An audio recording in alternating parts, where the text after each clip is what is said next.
panibagong usapin. Amen. At ito ang pagbabalik loob o pagbabago. Bago tayo tumuloy sa ating doktrina. And I welcome each and everyone who come this morning early. Salamat sa inyong pagsisikap. And most of all, thank God. At binigyan niya kayo ng lakad. Is hearing our prayers, answering our prayers. Amen. To bring souls.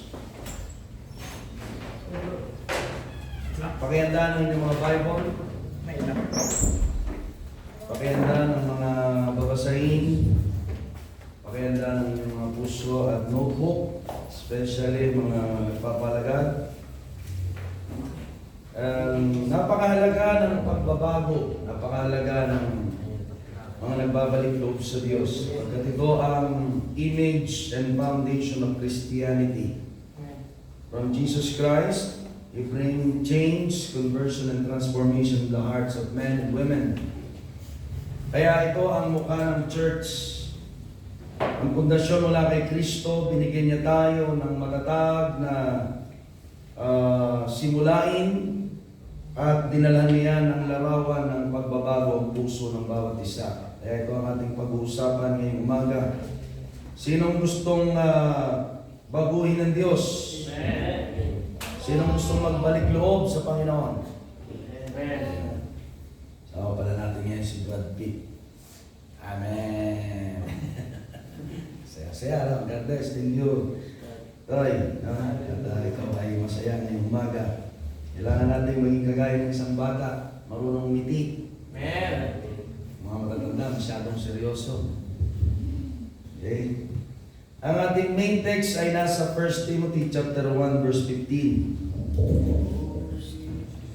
Ako babasa at bibigyan ko ng ibang text. Yung iba, si Brother Matthew sa Isaiah chapter 43 verse 3.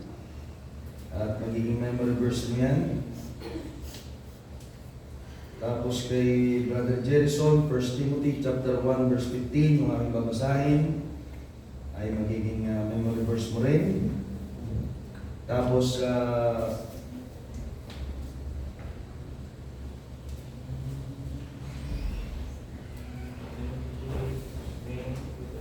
so yung iba ay wala.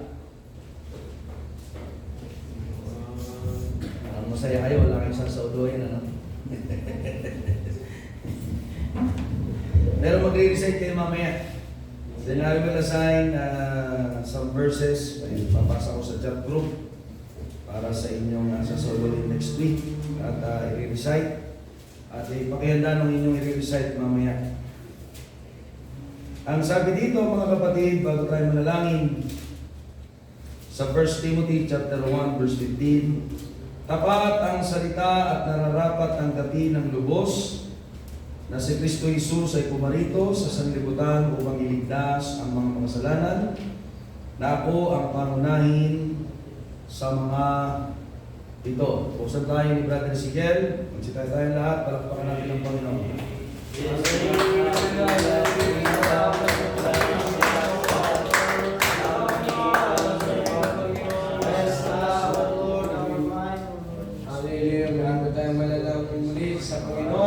Salamat po muli, Panginoon Yesus, sa umaga pong ito, kami nga pitinipoy po muli para sa inyong madalang gawain sa umagang ito.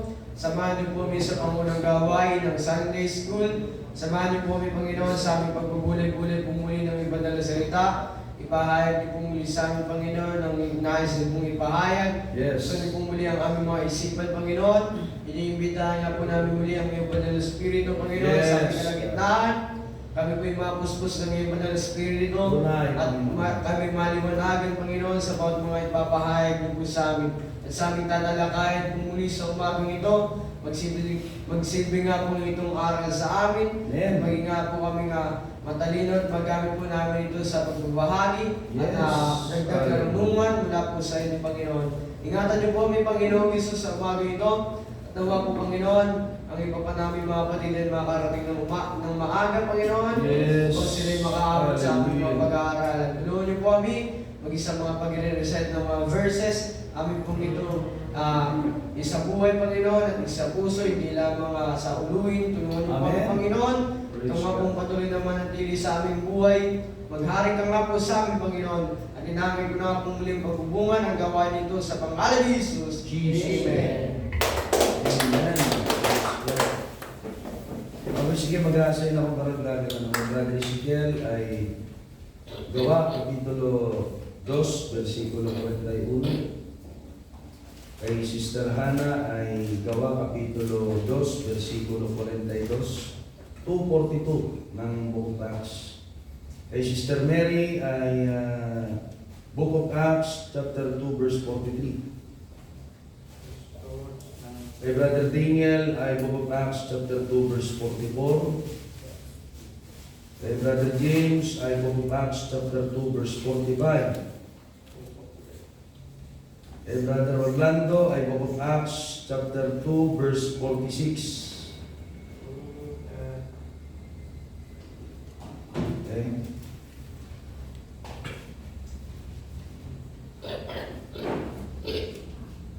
Jesus. Kaya mo ng pagalingan ng iyong mga anak. Book of Acts, chapter 2, verse 47. Kaya ako na yung muling babasa. Ay, si Natalie, yan. Ito pala nga pala si Sister Natalie. Chapter 2, verse 47. Ano? So, thank you. Muli, minsan pa ang pagbabalik loob o pagbabagong kalooban. Pag-usapan natin ang conversion. Salamat sa ating mga leader. Amen. At binibigyan tayo ng halimbawa mula sa ating Panginoong Kristo. Napakalaga sa isang church ang pagkakaroon ng pagbabalik loob ng mga tao o pagbabago. Amen. Anong pangalan itong gusto mong kapatid? Kurt, palitan mo na Kurt. Dali. Okay, tayo manalangin. Dapat naman ng mga kamay. Okay tayo. Lord, dalisin mo po ang player nito, ang dahilan, ang affliction, pag-ubo, ang productive gap, aming sinasawa tayo ito'y matuyo, maglaho, wala, sa pangalan ni Jesus. Pagalingan dalay mo sa Kanya, si Kurt hindi gambalahin, Panginoon, ng pagkakasakit. Tulong mong pamilyang ito maging maingat, higit sa lahat ikaw makapag-cover sa kanila ngayon pa lang at minsan pa. Banal mong dugo ang iyong cover, Panginoon, at ang iyong banal na Espiritu, maranasan ng mga batang ito. Ikaw po, mag-minister ngayong umaga, sa pagpapagaling, bigyan mo siya ng kapayapaan sa kanyang kalusugan at kalakasan ngayong pa lang. Kanyang tinamo sa pangalan ni Jesus. Amen. Inom ka ng tubig doon sa likod, dali. Inom ka ng tubig, yung maligam-gam. Inom ka ng tubig, huwag yung malamig, ha? Ang Pioneering Church, amen, ay mahal ng ating Panginoon at kailangan tayong nag-aasam ng pagbabalik loob ng mga tao. At ngayon ay attendance na lamang ang nangyayari sa iba at ang mga tao ay nagiging hip-hop. Anong hip-hop? Hip dito, hop doon. Hip dito, hop doon. Hindi forma, Brother Erwin, kundi nagpapatalon-talon. Sinabing hip-hop ay nagpapapunta-punta kung saan-saan, di ba? So, hindi ito tinuturo ng Diyos sa atin. Yan mo say amen? Amen. Naturuan tayo ng Panginoon ng pagbabalik loob sa Kanya at magtalaga ng ating buhay sa Kanya at hindi para hanapin ang ating gusto at kailangan lamang. Amen? Sapagkat ang Diyos ay sapat para sa ating kailangan, kundi ay tinuturuan tayo italaga ang ating buhay sa Panginoon sapagkat tayo ay pag-aari na ng Diyos. Pag-aari na tayo ng Diyos, mga kapatid. Kaya hindi na tayo naghahanap ng gusto nating marinig na para bang ang church ay mall. No? Ay, hindi malamig dito. Gusto ko doon sa Rustan, sa Glorieta. Malakas ang aircon doon ng mga mall. Ay, gusto ko sa Mega Mall. Malakas din ang aircon. Mga kapatid, ang pagbabago ng buhay ay napakalaga at nais ng Diyos na makita sa atin bilang isang marka ng tunay na tagasunod ng ating Panginoong Kristo. Nandito ang pundasyon ng pagiging alagad ng Diyos. At doon na natin pag-usapan yung dakilang pangangailangan ng pagbabago o pagbabalik loob. The great need for conversion, mga kapatid. Nakita natin ang sabi ni Pablo mula sa salita ng Diyos, siya ang panganay, siya ang una. Amen. Sa mga niligtas sapagkat siya ay napakasama. Amen. May tutuloy siyang mamamatay tao sapagkat pinapapatay niya ang mga Kristiyano noon, pinapahuli, pinagaladgad, pinabato, kinukulong, pinapasok sa mga bahay na pinagtitipunan. Subalit siya ay nagbago, mga kapatid sa Panginoon. Ikaw, kumusta ka ngayong umaga? Kumusta ang iyong pagbabago? O baka tayo nagbabago kay Kristo? Kailangan tayo magbago sa sanlibutan. Hindi kay Kristo tayo magbago. Amen? Huwag natin baguhin ang ating damdamin sa Diyos. Maging sincero tayo, pero sa sanlibutan, pwede tayo maging plastic sa mundo. Dahil ang mundo, plastic sa'yo. Amen? Hindi ko ibig sabihin na maging plastic ka sa mga tao. Pero, amen, sa kasalanan, dapat ikaw ay tumalikod. Huwag mong sabihin, nagpapakatotoo lang ako. Makasalanan talaga ako, tapos gagawin mo ulit. Hindi, mga kapatid, tanggapin mo ay pinagkamali, pero ikaw ay magbago. Sabihin natin, magbago. Magsisi. Amen? Kailangan natin ang espiritu ng pagiging alagad. Sinong alagad ngayong umaga? Amen? Ang alagad, mga kapatid, ay napakahalaga. Nandito yung exampleship. Pangalawa ay merong impartation. Kaya bilang mananampalataya, kailangan natin isipin ano yung naisasalin mo sa iyong kapatid sa Panginoon. Ba dati, ang naisasalin ko, naalala ko nung ako ay nasa trabaho, hindi marunong mag-COC yung aking mga tauhan. Pero may tinulong akong isa. Pagkatapos, sila na, hindi na ako kasali. Sila lang nag-uusap. Yung pala, meron silang sariling clan. Iniwan na nila ako. Kalaban na nila ako ngayon. Sabagat may sarili akong clan. Sa isang tao lamang na impartan ko ng laro, lahat sila ay nagkahawa-hawa.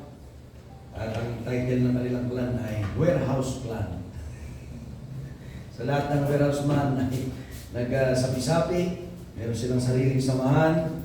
So pagka maluwag, ay nawawala sila. Yung pala sila naglalaro. Ayan. Kung totoo ito sa sekular, sa church, pero itong mangyari.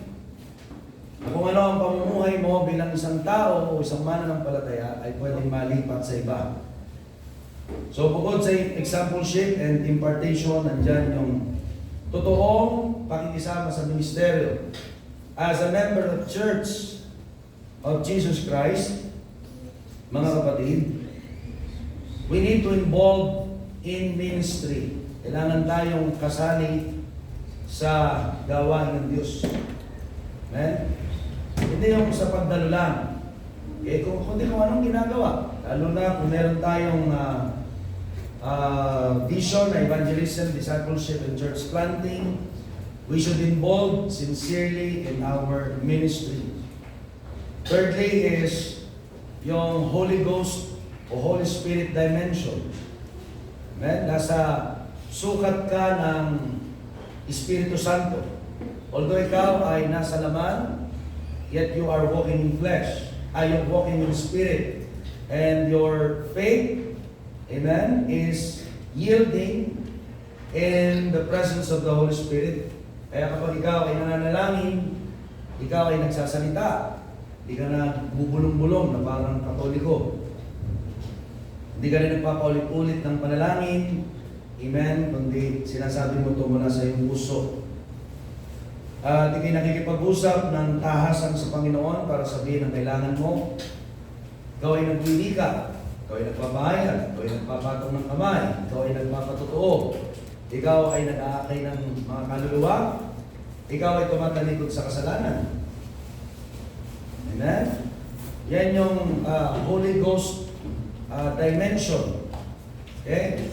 Dati ikaw ay takot sa pagpapatotoo in giving your testimony, ngayon hindi ka natatakot. Amen? At ang iyong faith ay hindi na occasional, kundi Kapag kailangan ay ibinibigay mo, pinapakita mo, pinatestify mo. At ganito yung nangyari noon sa First Church, mga kapatid. Hindi ng Father's House of Prescott, Arizona, kundi ng Iglesia ng Panginoon noon sa mga panahon ng apostol. Sa ating babasahin. Sa Acts chapter 2, verse 41. Pakibasa, dire-diretso tayo sa 47. Acts chapter 2 verse Dire-diretso tayo, no? Acts chapter 2 verse 41. Kaya't ang mga naniwala at ipinangaral niya ay nagpabautismo. At nadagdagan ang mga alagad na may 3,000 katao ng araw na iyon. 42. 42. Pakihanda ng 43. Dire-diretso tayo, mga kapatid. Magaling tayo. Parang macho, pakilipat mo. Malabo yun. Yung mga nalagay sa Inilaan nila ang kanilang mga sarili upang matuto sa 3. 43, dahil sa maraming himala at kababalaghang ginagawa sa pamamagitan ng mga apostol, sa Jerusalem naghari sa lahat ang takot. Okay, 44. Acts 2:46. Araw-araw sila nagkakatipon sa templo at nagpipirap-piraso ng tinapay sa kanilang mga tahanan na masaya at may malinis na kalooban. Praise God. 47. Sister Natalie.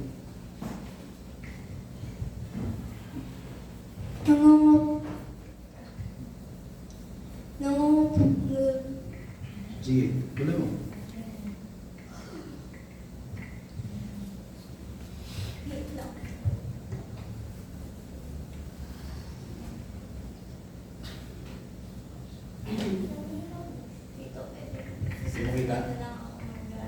Sige, sino pwede magtuloy? Si Sister Gia.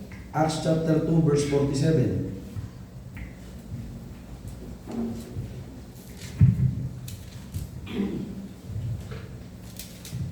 Acts chapter 2 verse 47, na nangagpupuri sa Diyos at nangagtatamo ng paglingap ng buong bayan at idinaragdag sa kanila ng Panginoon araw-araw ang iyong nanganiligtas. Thank you. So, mapapansin natin doon sa ating binasa, mga kapatid, yung pagkakaroon ng halimbawa ng mga apostol, sasalin ng mga kakayanan o mga kaloob ng ating Panginoon, at pagsasama-sama sa gawain ng ating Panginoon, merong real involvement at merong Holy Ghost or Holy Spirit dimension, mga kapatid. At nakikita nila, mga kapatid, sa Panginoon ang pangangailangan ng pagbabalik loob.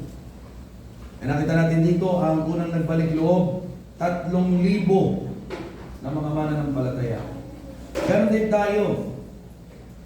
Kailangan nakakakita tayo ng nagbabalik loob sa Diyos.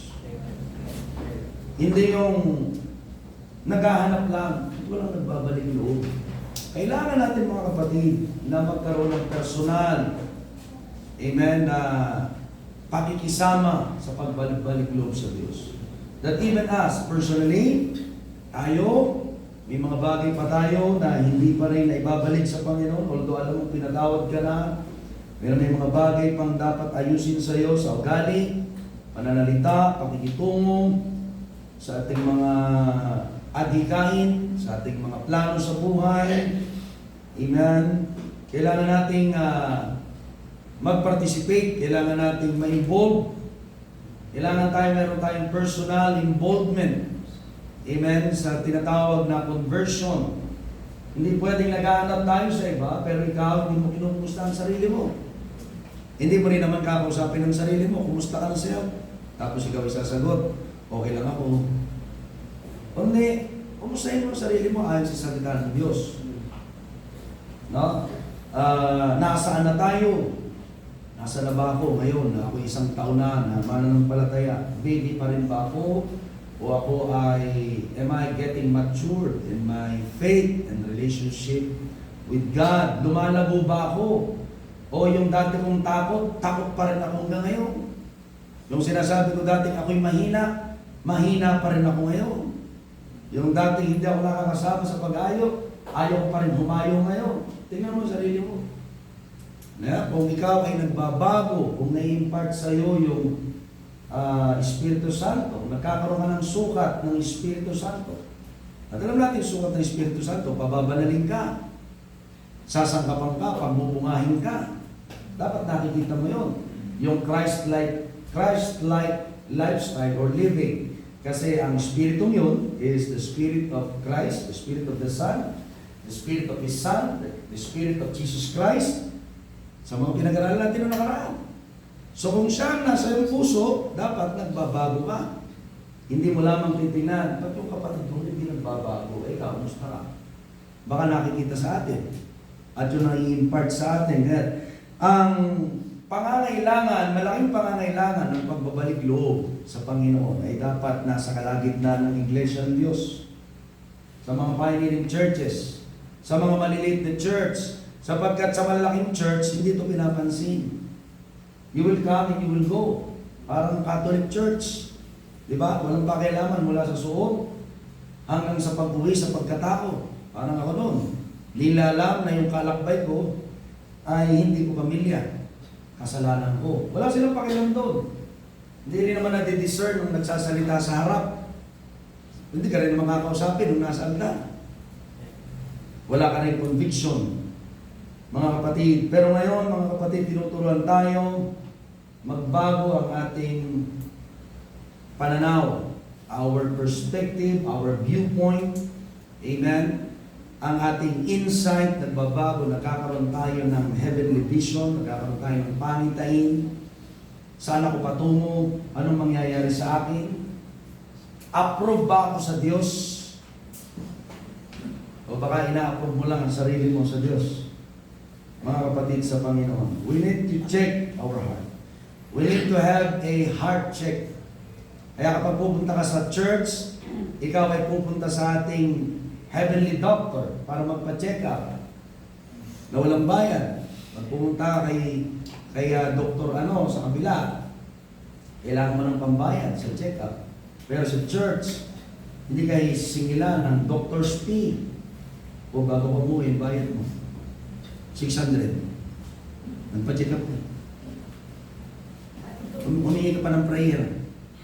Diba? So, hindi kailangan mga kapatid.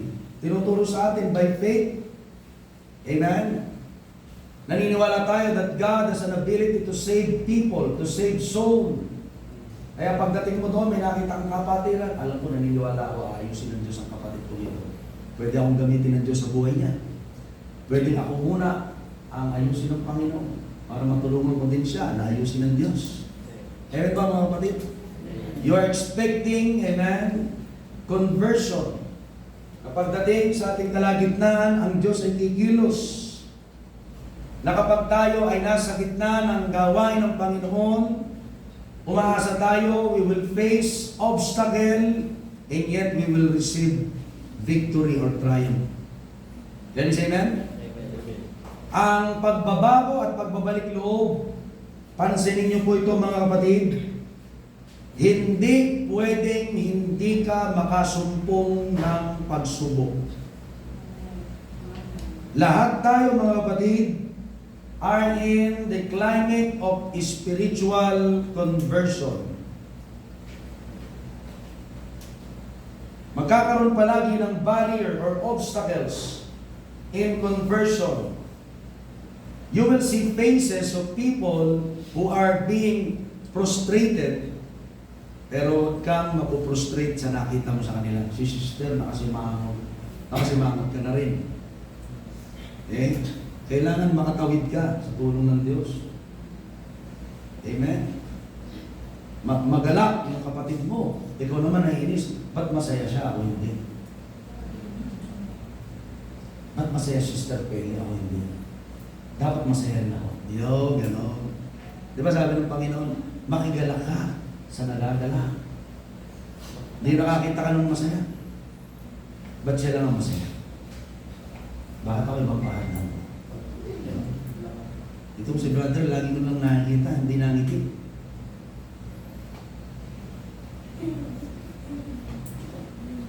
Huwag mong pansinin lang ang mukha ng tao. Ang pansinin mo kung anong nangyayari sa kanilang pagkatao.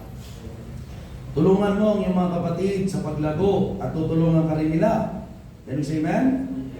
Harapin natin ang pagbabago. Asamin natin ang pagbabago. Makiisa tayo sa pagbabago. Can we say amen? Sumampalataya tayo ng Diyos sa magdadala ng bagong kaluluwa.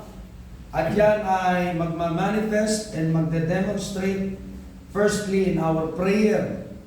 Dapat pag tayo nananalangin bago magsimula, humihingi tayo. Lord, magdala ka ng bagong mga tao. Ay, by the way, mga kabataan, yung sinasabi ni Pastor na kaluluwa ay tao. Hindi yung ghost na baka minapasok ditong ghost. Hindi. Pag sinabing kaluluwa, ito yun, buhay na tao. Dahil tayo ay dating alagamo. Galing sa lupa, binigyan tayo ng kaluluwa ng Panginoon. Buhay na hininga ng ating Panginoon. Meron kang espiritu, mga kabataan. Kaya ginagamit ni Pastor ay salitang kaluluwa. Pero tao yun, mga bata, huwag kayo matatakot. Baka akala nyo ay merong white lady. Yun yung pagkaluluwa ay white lady. So, balik tayo. Kailangan tayo nag-i-expect, maasa tayo mga kapatid sa pwedeng gawin ng ating Panginoon. Hindi sa panahon, kundi sa araw-araw o sa bawat pagtitipon natin, sa bawat nating pagdalo, kailangan tayong umaasa sa gagawin ng Diyos. Can we say amen? Huwag tayong pumapayag na walang nagbabago. Do not accept, amen, that there is no conversion being happened in the midst of a pioneering church or small church, local church, or any churches na meron ka na dinadaluhan, ikaw ay miyembro. Huwag kang papayag na walang evidence of conversion. Walang pagbabago. Walang nagbabago. Walang taong ang buhay ay tunay na nagbago. Kaya pag-usapan natin pangalawa yung foundation of conversion. Okay? Ang tingin natin dito, amen mga kapatid, sa pundasyon ng pagbabago, magsisimula ito sa tingin natin na ang Diyos ay tagapagligtas. Kapag hindi tayo nakafocus in our viewpoint about God, that He is Savior, mamimiss mo yung pagkakataon na hanapin ang pagbabago dahil hindi ka rin umaasa na ang Diyos ay magliligtas. Kaya para na lamang religion, member of a certain sect, amen, or church, na ang natataas ay ang tao, ang naglilid ay tao, ang nasusunod ay tao, ang prinsipyo ay tao. Amen ba mga kapatid? Kaya si Kristo ay tao. Ayan, tao lang. Hindi pwede mga kapatid sa Panginoon. Dapat ang tingin natin, Jesus is Lord, Jesus is Savior, and Jesus is God. Can we say amen? Sapagkat isa sa pangalan ng Panginoon ng Diyos na nabanggit at sa ating mga pag-aaral, God is Savior. Kasama ko kayo mga kapatid? Siya ay tagapagligtas. Isaiah chapter 43 verse 3. Yung ating mic. Nasaan po ang ating mic? Ay, nandun sa atin.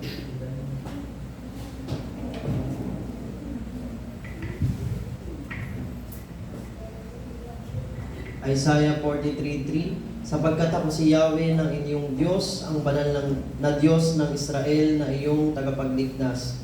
Bibigay ko ang Ehipto, Ethiopia at Sheba bilang pagtubos sa iyo upang ikaw ay makalaya.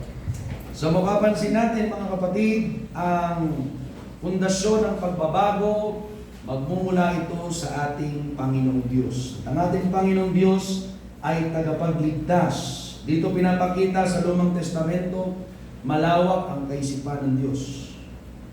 Amen? Ang kanyang pananaw, ang gusto niya tayo ay maging malaya.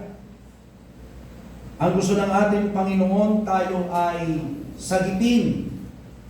Tayo ay tulungan. At pagdating naman sa Bagong Testamento, ang pananaw ng ating tagapagligtas, tayo naman ay palayahin. Dahil pagdating mula sa Old Testament, ang tao ay nagkakasala. Now, pagdating sa Bagong Testamento, ang pananaw niya, aside from being free, tayo maging free, magkaroon tayo ng freedom, ang ginawa niya, our Savior become deliverer. Isang tagapagligtas. So hindi lamang ito gusto niyang mangyari na tayo maging malaya, kundi pinalaya niya talaga tayo sa pamamagitan ng kanyang kamatayan. At inihiwalay niya tayo sa landas ng kapahamakan. Amen? That's the image of cross of Calvary, dying on the cross. Jesus is being persecuted, He is cursed, and yet we are being delivered. Tayo ay pinalaya. Mga kapatid sa ating Panginoon. Ito ang kasaysayan ng Diyos sa kanyang mga tao sa paraan ng kanyang pagliligtas. Okay? So, malawak ang gusto ng Panginoon. Ang buhay natin ay maging malawak ang isipan sa Lumang Testamento. And yet, nagkasala ang tao, naging makitid tayo. Kaya ginawa ng Panginoon, He delivered us. Ang ginawa ng Panginoon sa Lumang Testamento, gumawa siya ng kasaysayan, mga kapatid, ng pag-aalis. At ang ginamit niya ay ang Israel. Inalis niya sa Egypt. Now, ganun din ang ginawa sa atin. Nung gawan tayo ng Panginoon ang kanyang katawan, as a church, tayo sama-sama, gathering, amen, as one spirit, one mind, with one Savior, one God, amen. Mula sa kadiliman, which is the picture of Egypt, dinala tayo sa kaliwanagan. At ito ang katawan ng Diyos. Sa pamamagitan ng ating Panginoon Jesus. Sinagip tayo sa mga kaaway. Na dati rin ay tayo ay kaaway ng Diyos. Pero ngayon tayo ay ginawang mga anak ng Diyos. Sino ang anak ng Diyos? Amen. Amen. Ang ginawa ng Panginoon, siya na hindi natin maintindihan, ipinakilala niya ang kanyang sarili. Sa paanong paraan? Bumaba siya sa pamamagitan ni Jesus. Okay? Kaya ang ginawa ni Jesus, sinagip niya ang kanyang mga tao sa pamamagitan ng kanyang kamatayan. At nakita natin ang ginawa ng Diyos na siya mismo nagbigay ng pagbabago. Pagbabago. Kaya nga hindi matanggap ito ng mga tao. The principles of conversion and transformation. Na maging ang Diyos ay magkakatawang tao. Sapagkat ang alam nila, amen, kapag nakita ng Diyos ang tao, mamamatay ang tao, and yet nagkatawan tao ang salita. Amen ba mga kapatid? Sa tao, mahirap yun. Pero sabi ng Panginoon, sa Diyos, posible. Diba? Sabi ni Pedro ay, paano kami? Iniwan na namin ang lahat. Sino maliligtas? Sa tao, mahirap ito. Pero sa Diyos, walang imposible. Walang imposible. Pero pag inisip natin, mahirap yan eh. Mahirap sa atin. Pero sa Diyos, di mahirap. Palakpakan natin ang Panginoon. At nung siya'y lumakad, mga kapatid, bilang isang tao, ang Diyos na salita dati, mga kapatid, yung mga sumunod sa Kanya, mga nagbago rin. Kaya sa church, gano'n ang nangyayari. Kapag ang church ay sumusunod sa Panginoong Jesucristo, magbabago talaga ang buhay natin. Kapag tayo naghahanap ng pagbabago, ang dapat sinusundan natin ay lakad ni Kristo. So babalik ako, kapag sinundan mo si Kristo, magbabago talaga ang larawan ng church. Dati tayong makasalanan, pero pag nagsasama-sama, nagkakaroon ng pagsasangkap ng Diyos. Nagkakaroon tayo ng bagong mukha. Kaya lalabas ka na ikaw ay may sangkap. Nag-iisip ka na ngayon. Narinig mo ang pagmamahal ng Diyos, nakukonsensya ka na. Narinig mo ang katotohanan ng Panginoon na may pangil, may tabak, nasasaktan ka, mag-iisip ka na rin. Ano muna, mahirap ito. Delikado pala ang kasalanan. Amen? Napapalaya ka kapag naririnig mo ang katotohanan. Ito si Jesus. Kaya nakita natin si Levi o si Matthew, mga kapatid, dating tax collector. Di ba? Naging soul collector. Di ba? Naging isang fisherman. Mga kapatid sa Panginoon, nagbagong buhay niya. Ang isang inaalihan ng demonyo, itong demonyo ay naging tagasunod ni Kristo. At excited pa. Nauna siyang pinagpakita ng ating Panginoon. Amen ba mga kapatid? Amen. Kaya salamat sa Panginoon, hindi mga babae. Sino mga babae ngayon? Praise God. Mga lalaki kasi, ang hirap kumbinsin. Sabi na, mabubuhay sigat ng araw. Yung babae, excited, yung lalaki. Makipasok ko lang ang kamay ko. Talagang napakahirap kumbinsin ng lalaki. Kaya salamat sa Diyos, binigyan tayo ng katuwang, mga babae, sa ating nagpapalakas. Nandiyan si Mary Magdalene. Amen? Tinuturing siyang patotot sa kanilang lugar, pero siya ay naging malaya. Siya ay isang babae na naging demoniac. Siya ay sinasapian ng 7 demonyo, pero pinalaya ng Panginoon. Ganon din yung lalaki sa Gadarenes, mga kapatid, o sa lugar ng mga Gadareno. Ayon sa pag-aaral ay 2,000 hanggang 6,000 ang sumapi sa kanya. Dahil ang legion, mga kapatid, ay binubuo ng 2,000 hanggang 6,000. Depende sa batalyon na bumubuo dito, mga kapatid sa ating Panginoon. Pero ayon sa pag-aaral ay 2,000 hanggang 6,000. Si Paul nagkasa doon sa katawan ng isang tao. Pero biglang nagsabi pagkatapos lumaya, sasama ako sa iyo. Gusto na kagad sumunod kay Jesus. Kaya ganito yun. Kapag tayo pumupunta ng church, nagkakaroon tayo ng pagbabago. Nakarinig tayo ng mensahe, inangkin mo na kagad yung personal, gusto mo na kagad. Gusto ko nang magbago. Hindi na ako babalik sa dati. Sunduin mo na ako, bro. Alas 8 ng umaga. Gusto ko maghapon nakakarinig ng salita ng Diyos. Ayaw ko ng hapon lang at gabi. Diba? Sabi ni Brother Kiko. Sunduin mo na ako ng alas 8 ng umaga. Kita mo. Nagkaroon ng conversion, kaya purihin ang ating Panginoon. May ginagawa ang Diyos sa buhay ng kanyang mga anak. Can you say amen? Yung babaeng Samaritana, bilib na bilib siya sa kanyang lumang relihiyon. At marami sa atin dito pwedeng may ganun ka pa rin. Pero aking panalangin ay matuto ka sa nakaraan at ngayon mabuhay ka sa kasalukuyan na inaasam ang hinaharap. May naalala ko dati ang aking nakaraan. Kanina, nagpa-flashback yun. Bihira ang linggo na hindi kami nag-church nung kami Catholic. Bihira. Pag hindi ka bumangon ng alas 6, ay papaluin ka ng walis ng aking nanay. Buhusan ka ng isang tabong tubig sa iyong higaan. Paano ka dyan? Alas 6. Mag-alas 7 na. Nakatulong sa akin yun. Sa paano paraan?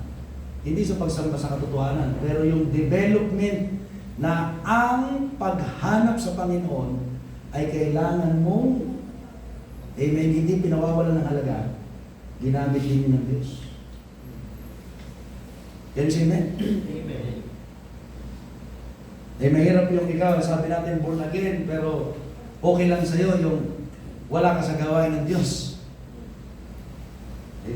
Dati, uuwi pa kami ng tatay ko, pupunta sa isang misa, tapos babalik, pauwi, lakad, pauwi, ilang kilometro, nasa balikat ako ng aking ama. Lakad yun. Pero salamat sa Diyos, binago kami, ngayon sumasamba tayo sa Espiritu Totohanan. Pero kapag naisip ko yung nangyayari noon, nagpa-flashback sa akin, napakasaya ng isang pamilya na naghahanap sa Diyos. Lalo na kung ikaw ay sumasamba na sa Espiritu Katotohanan. Excited ka. Can we say amen? Kaya yung babaeng Samaritana, excited na pumunta sa kanyang mga kaibigan. Yung lalaking kaharap ko, propeta. Alam niya ang nangyayari sa akin. At pagkatapos ay pamalita sa kanyang mga kaibigan, sa kanilang lugar, hinanap ng mga tao si Jesus. Dahil sa dakilang bagay na kanilang nalaman patungkol sa Kanya. Amen, mga kapatid sa Panginoon. Sabi doon, basahin ulit natin. May nasayin ako kanina na wala. 1 Timothy chapter 1, verse 15. Brother Julius, pakisuyo.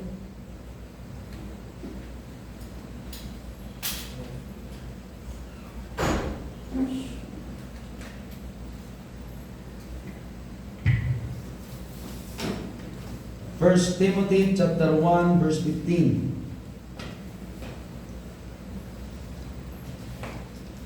Lapit na tayo magtapos. Unang Timoteo 1:15.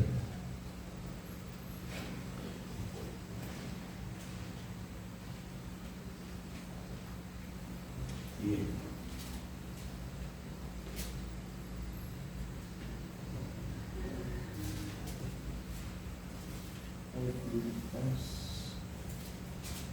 Unang Timoteo 1:15.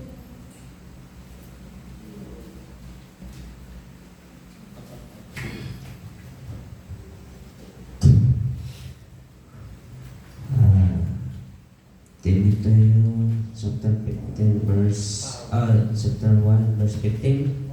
1:15, yes. 1:15.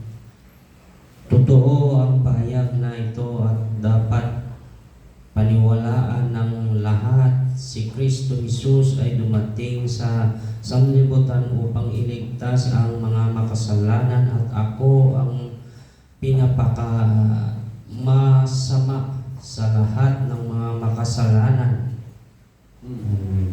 Thank you kapatid. Nakita natin, kailangan natin sa ating pagtatapos mga kapatid.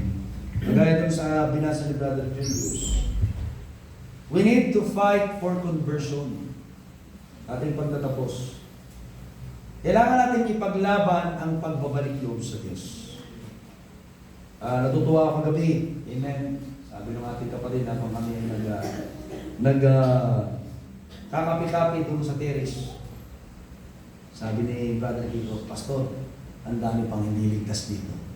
Sabi ko, praise God. Paano mo nasabi?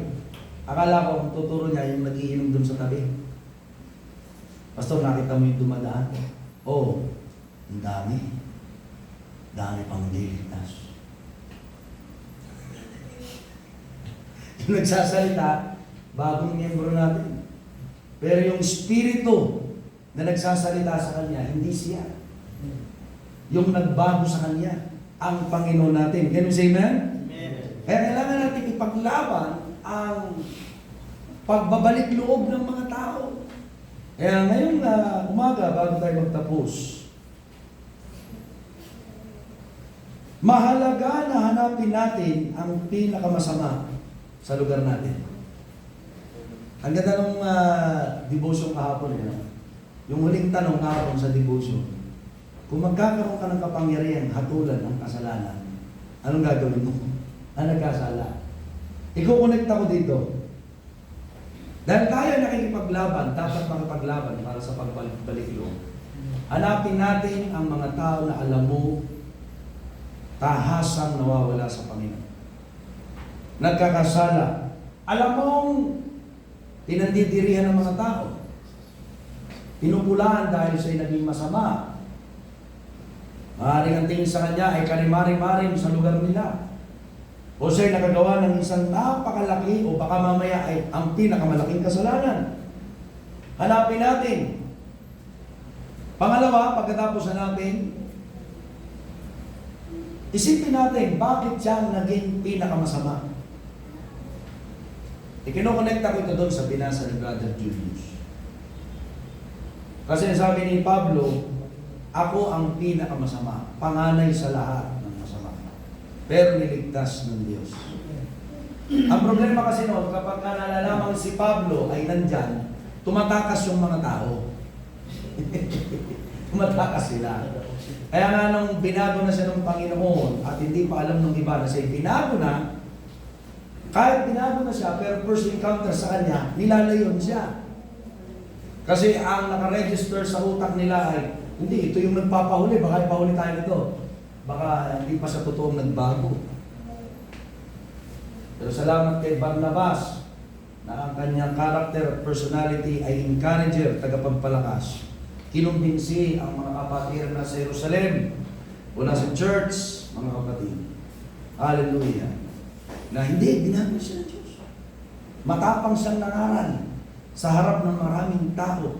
Napakadakila. Doon siya natanggap. Ganon din tayo, mga kapatid. Bakit natin iisipin at hahanapin ang tinuturo sa atin ng Panginoon, malaki ang impact na pwedeng gawin ng Diyos sa ating lugar. Minsan nasabi ko na ito. Amen? Kaya meron tayong binabible study dito sa mga palibot natin. Na yung iba ay galit sa atin. Ngayon, dadagdag natin itong pag-aaral na ito bago ko mag-close. Hindi lang pala natin sila hanapin at pangangaralan. Kailangan natin ipaglaban. Totoo, hindi tayo kukumbinsi sa kanila para magbago.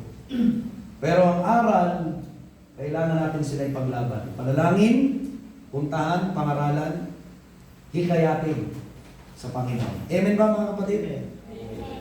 Kailangan natin mga kapatid, sapagkat pwede rin silang gamitin ng Diyos, kagaya ni Pablo, na siyang pinakamasama, pero ginamit ng Diyos na pinakadakila.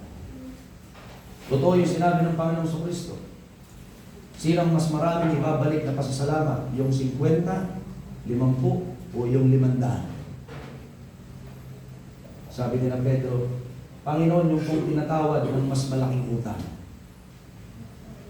Kapag alam ng isang tao na mas marami ang hinugasan, tinatawad ng Diyos sa kanya, lalo siyang nagiging mainit para magbalik ng kaluwalhatian sa Diyos. Dahil alam niya, siya ay karumaldumal sa Panginoon, pero tinanggap ng Diyos. Amen ba mga kapatid?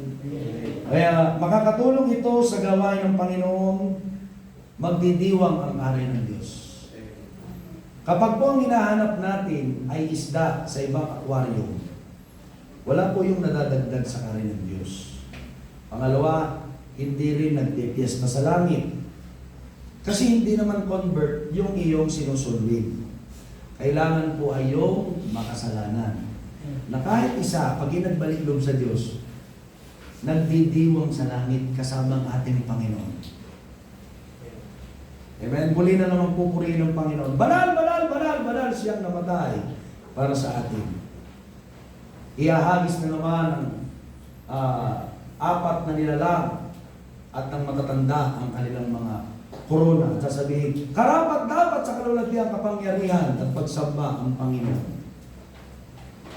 Bakit? Kasi may isang nagsisi. Amen. Balik loob sa kahit kasalanan. Sige po, ilan tayo? Kung 10 tayo, nakaisa ka, hindi 10 na kagad, multiply na kagad yung attendance natin. Isa lang, kahit isa lang sa'yo. Isa lang sa akin. 10 tayo. Biglang naging 20. Kasi yung 10, active na, naghahanap, nakikipaglaban para sa pagbabalik loob sa Diyos. So, kung hindi po pa natin nagagawa, pwede po natin gawin, simulan ngayon. Kung ginagawa na po natin, ipagpatuloy po natin, purihin ang ating Panginoon. Makipag-isa po tayo sa Panginoon sa pakikipag-usap sa Kanya, pakipagtagpo sa Kanya sa araw-araw, sa mga gawain, sa mga paghahayop. Ipaglaban natin kagaya ni Abraham. Nasabi ng Panginoon, pag nakatagpo ako ng 50, hugunawin mo po ba yung lugar na yun? Hindi na. Ikaw muna. Pumayag ang Panginoon eh. Panginoon, pag nakatagpo ako ng 40, hindi na. Uy, ganito pala ang Panginoon. Paano nakatagpo ako ng 30? 20? Hanggang sa 10, Lord, 10. Payag ka. Pag hindi nakaisa, nakita mo may nagbago, lalo kang pag-aapoy ng Diyos para maghanap pa ng iba. Yung sama ng tao, pero nabago ng Diyos. pupuntahan ko pa si ano. Ganon din yun. Kaya yung baguhin ng Diyos. Amen ba mga kapatid? Lalo tayo magiging masaya dahil ang buhay natin involved sa pagbabalik loob sa Diyos. Hindi ka man ikaw yung pinakahaligi ng iglesia na parang si Pedro, one of the pillar of church, yung mga apostol. Pero napakasaya na ang pangalan mo naaalala ng Diyos para kang si Andrew. Si Andrew. Pedro, nakita na namin ang tagapagligtas. Diba? Alala ko yung sa nating kapatid. Kapag nakakausap ko yung kanyang mga niyayaya, ang tahasan niyang sinasabi, punta kayo doon. Mararamdaman niyo ang Panginoon. Nandun ang Panginoon. Pero laging madumi ang kamay niya. Nakahawak sa kariton. Nagdumadampot ng basura para ipagbenta. Pero matapang siyang magsalita na sasabihin, nandun ang Panginoon. Dahil naranasan niya. So, sino ang nakakaranas na iman ng Diyos? Sinong binabago ng Diyos? Dalahin natin ang prinsipyong ito sa mga taong nawawala para sila din makadama sa pag-ibig ng Diyos na may lalim, may paglago, may pagbubunga, at may paglawak. Huwag tayong makukontento na walang nagbabago. Amen? At kung may nagbabago, huwag din tayong makukontento. Okay na yan. Nakaisa na ako. Next year na ulit. Dami naman namin eh. Nakaisa ka na yun. Dalasan mo ba? Amen ba mga kapatid? Naalala ko nung nakasumpit ako ng isdang malaki, dalawang palad. Gusto ko magbibingwit ulit. Baka makabingwit ako ng mas malaki pa doon. Ang sarap. Kasi naka-jackpot ka. Kaya nakakita ka ng isang tao nagbago. Grabe ang tao ito dati.